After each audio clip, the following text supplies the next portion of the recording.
Battle through the heavens की सोसम से video के अंदर एक बार फिर से आपका स्वागत है। तो इस वीडियो के अंदर जो अपना जियावियान है वो एक हाफ बोर्ड बनने वाला है और वो कैसे, अगर वो जानना है तो वीडियो के अंत तक देखते रहना। चलिए आज बकवास न करते हुए वीडियो करते हैं शुरू। तो जैसा कि हमने इसके पिछले पार्ट में देखा था कि वो जो प्योरिफाइंग डेमोनिक लोटस फ्लेम होता है वो रिफाइनिंग इसके एंशिएंट रे को एक्टिवेट कर देता है और जैसे ये एंशिएंट रे अपीयर होता है तो जो जियावियान का दिमाग होता है वो जन आ जाता है और उसे ऐसा महसूस होता है जैसे कोई चीज उसके अंदर जिंदा होने की कोशिश कर रही हो। वेल अब इसके आगे क्या होने वाला है चलो जानते हैं इस वीडियो के अंदर। तो वीडियो की स्टार्टिंग में हम देखते हैं उन दोनों फायर अरेज को जिन्होंने कि अभी सूर्य को भी ढक लिया होते हैं और अगर इन दोनों फायर अरेज को दूर से देखा जाए तो ये दोनों ही बड़ी बड़ी फायर प्लेट्स दिखाई देती है जिन्होंने कि नीचे और ऊपर से पूरे डेमोनिक फ्लेम मिल को कवर करके रखा था। और इन दोनों फायर प्लेट के बीच में जो जियावियान की टोली खड़ी हुई थी वो अभी एक चींटी से भी छोटी लगती है और बुड्ढे हनुमान ने भी सोचा नहीं होता कि चीजें यहाँ पे इस तरह से चेंज होगी यार। वो तुरंत ही अपने आप को रिकवर करता है जिसके बाद उसका ध्यान जाता है रोटेट हो रहा है उस स्पेशल टनल के ऊपर और वही वो इकलौती जगह है जो कि सेंट्रल प्लेन को वापस ले जाती है। उनमो कहता है कि एक्चुअली में प्योरिफाइंग डेमोनिक लोटस सेंट के ग्रेट अरे को यूज कर पा रहा है और इतना बोलने के बाद उसकी आंखों में चमक आती है जिसके बाद उसे लाते हुए कहता है कि हम सभी को यहाँ से वापस जाना होगा। और ये कहने के बाद सबसे पहले वही स्पेशल टनल की तरफ भागता है और इस ग्रेट अरे को प्योरिफाइंग डेमोनिक लोटस सेंट ने क्रिएट किया है और अपने टाइम पे प्योरिफाइंग डेमोनिक लोटस सेंट उस लेवल के टेरिफाइंग एक्सपर्ट थे जिनका सामना वो हुन क्लैन का क्लैन हेड भी नहीं कर पाता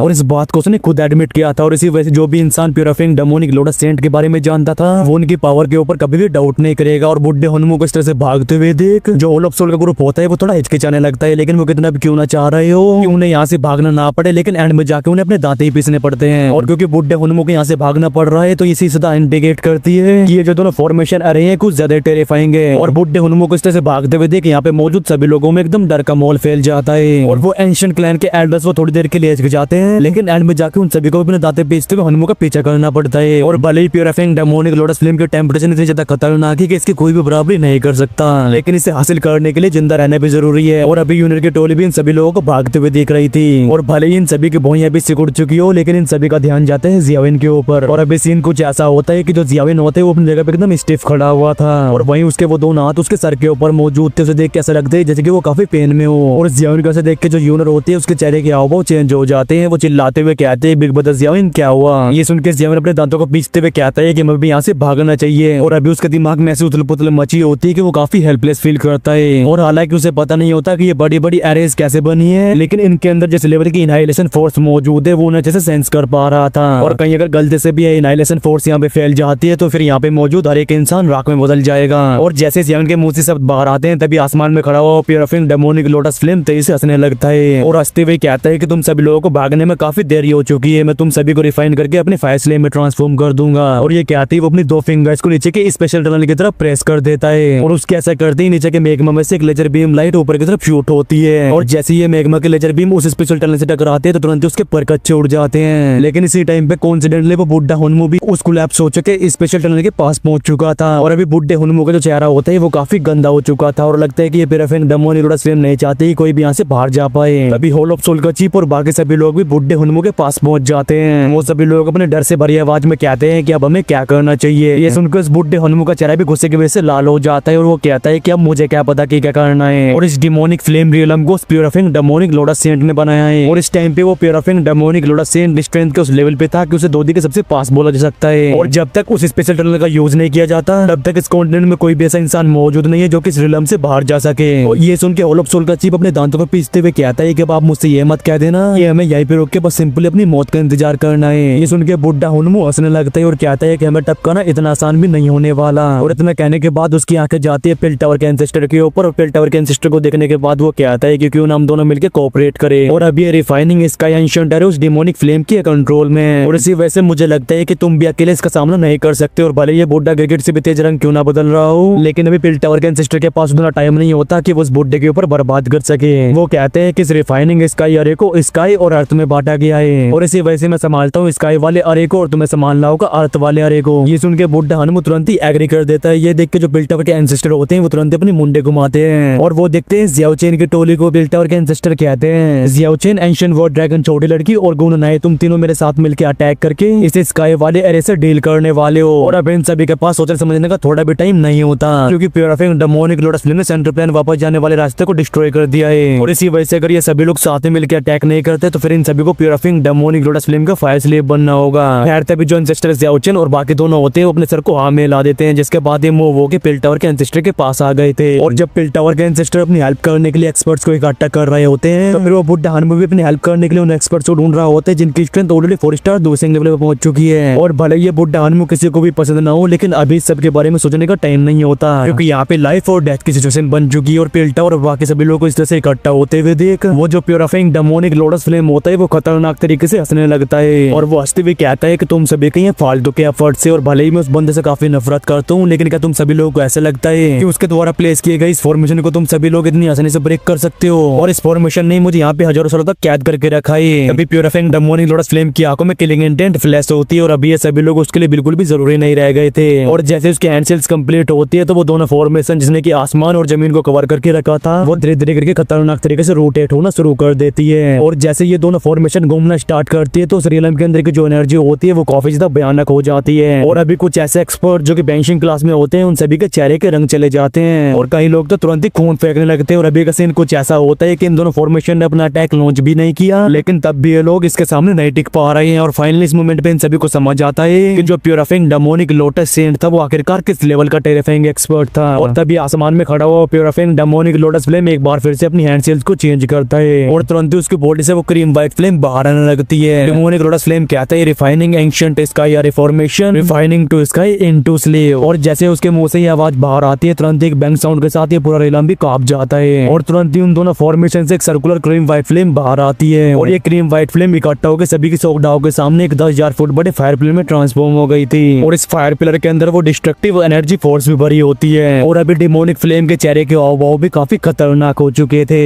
वो तुरंत ही अपनी उंगली को नीचे की तरफ प्रेस करते हुए कहता है रिफाइनिंग, और उसके ये कहती है वो जो स्काई रे होती है वो खतरनाक तरीके से कांपने लगती है। एट द सेम टाइम के सैलाब की तरह इन दोनों में से वो क्रीम व्हाइट फ्लेम बाहर आती है और इन दोनों ही फायर पिलर का टारगेट होते हैं बुड्ढा हनुमान और पिल टावर के एंसेस्टर का ग्रुप। और जब इतने टेरिफाइंग लेवल का अटैक सामने आता है तो भले ही फिर पिल टावर के एंसेस्टर की स्ट्रेंथ 6 स्टार दोषण लेवल पे पहुंच चुकी हो, लेकिन उनका चेहरा भी काफी गंभीर हो जाता है और बिना किसी हिचकिचाहट के वो भी अपने एक हाथ को सामने की तरफ दे मारते हैं। और तभी उनके हाथ के अंदर से आधी हरी और आधे गोल्डन कलर की खून की बूंद बाहर आती है और पलक झपकती है। जो खून की बूंद होती है हजारों फुट की हो जाती है और इसके अंदर से शॉकिंग लेवल के एनर्जी फ्लक्चुएशन के साथ साथ एक टेरिफाइंग लेवल की पिल फ्रेग्रेंस भी फैल रही होती है। और अभी साइड में जो एंसेस्टर ज़ाओचिन और बाकी सभी लोग खड़े होते हैं उन सभी ने भी अपने ऑरे को रिलीज कर दिया होता है और इन सभी की दुबी की भी उस खून की बूंद का पीछा करते हुए सामने के फायर पिलर की तरफ बढ़ती है। और अभी बुड्ढा हनुमान और बाकी सभी लोग भी अपनी पूरी एबिलिटी को अनलीज कर चुके थे, जिसके बाद ये सभी लोग भी अपनी पूरी स्ट्रेंथ को कंबाइन करके नीचे के फायर पिलर से जाकर टकरा जाते हैं। और ये जो बैंग वाले साउंड होते हैं कुछ टाइम के लिए टिकते हैं, लेकिन ये जो भयानक से एक्सप्लोजन होते हैं इन्होंने पूरे रियलम को हिला के रख दिया था। और अभी नीचे का जो लावा का समुद्र होता है उसमें कई मिलियंस ऑफ कैरे खड्डे बन जाते हैं और इस वजह से आसपास का जो मैग्मा होता है वो हजारों फुट ऊपर उड़ जाता है। और इस सीन को देख के आसमान में खड़े हुए प्यूरिफाइंग डेमोनिक लोटस फ्लेम की आंखें चमकने लगती है और उसे देख के ऐसा लगता है जैसे कि वो पागलपन से भर चुका हो। वो कहता है कि तुम सभी के विरोध करने से कुछ भी नहीं होने वाला। वो तुरंत ही अपने दोनों हाथों को नीचे की तरफ प्रेस करता है और उस ब्लड कलर एनर्जी के साथ साथ बुड्ढे हनुमान ग्रुप जो कि उन दोनों फायर पिलर को रोक रहे होते हैं वो एक बैंग साउंड के साथ पीछे की तरफ उड़ जाते हैं। और जब इन दोनों फायर पिलर कोई चीज नहीं रोक रही होती तो फिर ये दोनों आसमान में एकदम शॉकिंग स्पीड से आगे तरफ बढ़ते हैं और इन दोनों फायर पिलर में से एक पीछा करता है पिल टावर के एंसेस्टर का और वहीं दूसरा टारगेट करता है बुड्ढे हनुमान को। इसके बाद ये दोनों फायर पिलर आपस में कोलाइड हो जाते हैं और आसमान में खड़ा हुआ purifying demonic lotus flame million of foots तक इन फ्लेम्स को फैलते हुए देखता है और अपने सामने की ऐसी डिस्ट्रक्शन को देख के वो अपने सर को आसमान की तरफ करके हंसने लगता है। और अब उसे ऐसा लग रहा होता है कि इस रियलम से बाहर जाने से कोई भी नहीं रोक सकता। वो कहता है कि प्यूरिफाइंग डेमोनिक लोटस सेंट, क्या तुम्हें सच में ऐसा लगा था कि तुम मुझे इस तरह से डिस्ट्रॉय कर सकते हो? मैं एक डिवाइन ऑब्जेक्ट हूं तो नेचुरली मुझे ये दुनिया प्रोटेक्ट करेगी। और ये कहते हुए प्यूरिफाइंग डेमोनिक लोटस फ्लेम की आंखें एकदम पागलपन से भर चुकी थी और हजारों सालों तक यहाँ पे सील रहने के बाद अब वो यहाँ से बाहर जाने की खुशी को संभाल नहीं पा रहा होता। लेकिन सीन कुछ ऐसा होता है कि इस डेमोनिक फ्लेम की यहाँ से ज्यादा टाइम तक नहीं टिकती। वो धीरे धीरे करके अपनी हंसी को कम करते, जिसके बाद वो अपने सर को झुका के उस जगह को देखता है जहाँ पे वो दोनों फायर पिलर आपस में टकराए थे। लेकिन तभी उसकी आंखें एकदम सरप्राइज से भर जाती है क्योंकि अभी वहाँ पे 2 औरे मौजूद थे और आसमान में मौजूद वो क्रीम व्हाइट फ्लेम धीरे धीरे करके वीक होने लगती है। अभी प्यूरिफाइंग डेमोनिक लोटस फ्लेम के सामने एक सफेद रंग का गोला अपीयर होता है, जिसके बाद वो भी गायब हो गया था और इसके अंदर ज़ाओचिन होते हैं और पिल टावर के एंसेस्टर बुड्ढा हनुमान और बाकी सभी लोग भी यहीं पे मौजूद थे। लेकिन इन्हें देख के ऐसा नहीं लगता कि इनमें से कोई भी सीरियसली इंजर्ड हुआ हो। और इस टाइम पे शॉक्ड वो प्यूरिफाइंग डेमोनिक लोटस फ्लेम ही नहीं था, बल्कि अपने आसपास स्क्रीम फायर सर्कल को देख के पिल टावर के एंसेस्टर और बाकी सभी लोग भी शॉक में होते हैं। और भले ये लाइट सर्कल काफी वीक लग रहा हो, लेकिन ये उस लेवल के अटैक को ब्लॉक कर पाया है जो कि एक 6 स्टार दोषिंग लेवल के एक्सपर्ट को भी पूरी तरह से इनहाइलेट कर दे। अभी सभी लोग एक दूसरे के मुंह को देखने लगते हैं और अभी किसी को भी समझ नहीं आ रहा होता कि अभी हुआ क्या है। और यूनर जो कि अभी खुद की सोच में गुम होते हैं वो तुरंत ही चिल्लाते हुए कहते हैं बिग ब्रदर ज़ाओयान। और यूनर के ये कहते सभी का ध्यान जाते हैं ज़ाओयान के ऊपर जो कि अभी बेहोशी की हालत में जा चुका था।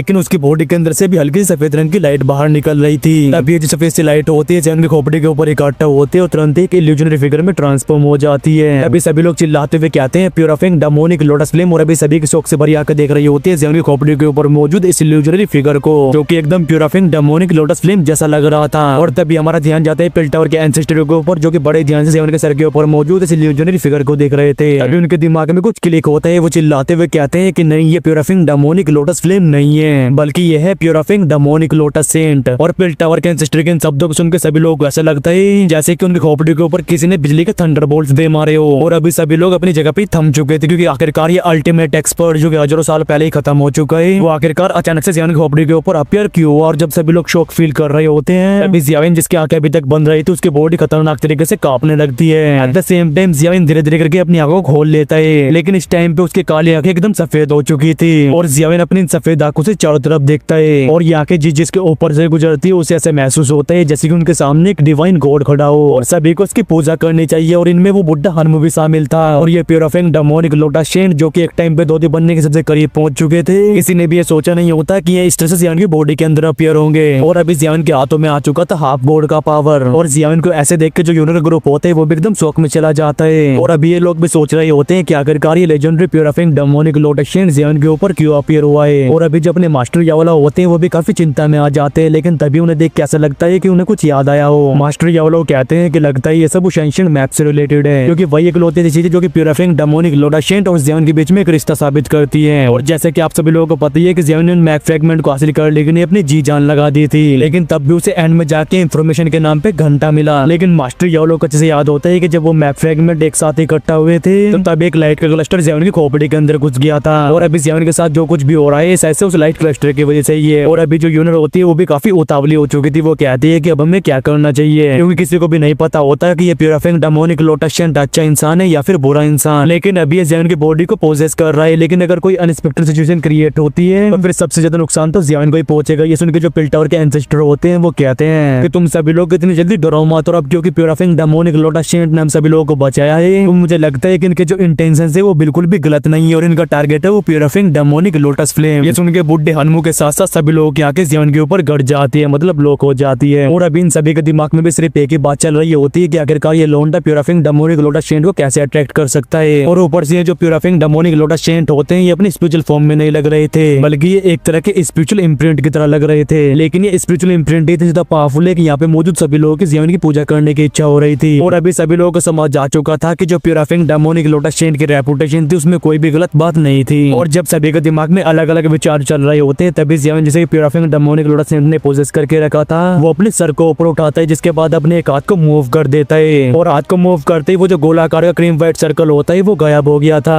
अभी जियान की वो सफेद सी आंखें आसमान में खड़ी हुई प्यूराफिंग डेमोनिक लोटस फ्लेम के ऊपर जाती है, और जैसे ही सफेद लाइट सर्कल बिखरते है तुरंत वो प्यूराफिंग डेमोनिक लोटस फ्लेम जो कि अभी आसमान में खड़ा हुआ था उसकी आंखें भी जियान के ऊपर लॉक हो जाती है। और जियान के सरफेस पे दोबारा से इस बंदे को अपीयर होते हुए देख डेमोनिक फ्लेम के अंदर एक बहुत बड़ा तूफान उड़ जाता है, और तुरंत उसकी शोक से भरी आवाज पूरे आसमान में गूंजती है। वो कहता है प्यूराफिंग डेमोनिक लोटस सेंट, आखिरकार तुम अभी भी जिंदा कैसे हो सकते हो। ये सुन के प्यूराफिंग डेमोनिक लोटस सेंट कहते हैं कि लगता है यहाँ पे हजारों साल तक कैद रहने के बाद भी तुम्हारी अकल ठिकाने नहीं आई। डेमोनिक सेंट के इन शब्दों को सुन के प्यूराफिंग डेमोनिक लोटस फ्लेम देखते हैं जियान को, और अभी उस डेमोनिक फ्लेम का चेहरा काफी गुस्से से भर चुका था। वो अपनी नफरत से भरी आवाज में कहते हैं कमीने प्यूराफिंग डेमोनिक लोटस सेंट, अगर तेरे साथ मैं नहीं होता तो फिर तेरी कल्टीवेशन इस लेवल तक कैसे पहुंच पाती, और मैंने तेरी इतनी हेल्प करी लेकिन एंड में जाके तूने मुझे यहाँ पे सील कर दिया। इतने कहने के बाद वो डेमोनिक फ्लेम हंसने लगता है और हंसते हुए कहता है मगर अच्छी बात है कि बैकलेस की वजह से तेरी भी जान चली गई। ये सुन के सफेद आंखों वाला जियान अपने सर को हिलाता है और कहता है कि तुम्हारे इतने ब्रूटल होने के पीछे मेरा भी हाथ है, और डेमोनिक फ्लेम की डिस्ट्रक्टिव फोर्स कुछ ज्यादा ही खतरनाक है, और इसी वजह से अगर तुम्हें यहाँ से बाहर जाने दिया जाता है तो फिर इस पूरी दुनिया के ऊपर एक बहुत बड़ा खतरा आ जाएगा। और अभी वो प्यूराफिंग डेमोनिक लोटस फ्लेम फुल नफरत की नजर से जियान को देख रहा था और कहता है कि तुम सिर्फ एक रेमनेंट सोल रह गए हो, लेकिन तब भी मेरे सामने तुम्हारे इतने एरोगेंट बिहेव करने की हिम्मत हो गई। और क्या तुम्हें ऐसा लगता है कि तुम अब भी वो पहले वाले ऑलमाइटी प्यूराफिंग डेमोनिक लोटस सेंट हो? वेल, अब ये डेमोनिक सेंट पहले वाला ऑलमाइटी प्यूराफिंग डेमोनिक लोटस सेंट है या फिर नहीं वो तो हमें इसके नेक्स्ट पार्ट में पता चलेगा, यानी कि हमारा ये वाला पार्ट यहीं पे खत्म होता है। लेकिन आज इतना बता देता हूँ कि इसके नेक्स्ट पार्ट में शार्क की लास्ट और सबसे बड़ी बैटल होने वाली है, जिसके अंदर अपनी यही प्यूराफिंग डेमोनिक लोटस सेंट और वो प्यूराफिंग डेमोनिक लोटस फ्लेम आपस में भिड़ेंगे। तो इसके नेक्स्ट पार्ट के लिए आप वीडियो को लाइक कर सकते हो, और अगर आप लोग चैनल पर नहीं आए हो चैनल को सब्सक्राइब करके बेल आइकन को प्रेस कर सकते हो। और हाँ गाइस, अभी शार्क के एंड होने का टाइम भी आ चुका है, यानी कि इसके आने वाले 2-3 पार्ट के अंदर ये आर्क भी सिमट जाएगा। जाएगा। वैसे आप सभी लोग इसके नेक्स्ट पार्ट में जो फाइट होने वाली है उसे लेके कितने ज्यादा एक्साइटेड हो कमेंट में जरूर से बताना। चलिए यार इस वीडियो करते यहीं पे एंड मिलते हो आपसे नेक्स्ट वीडियो में। Till the take care and bye bye and love you all guys. बोलो महादेव महादेव।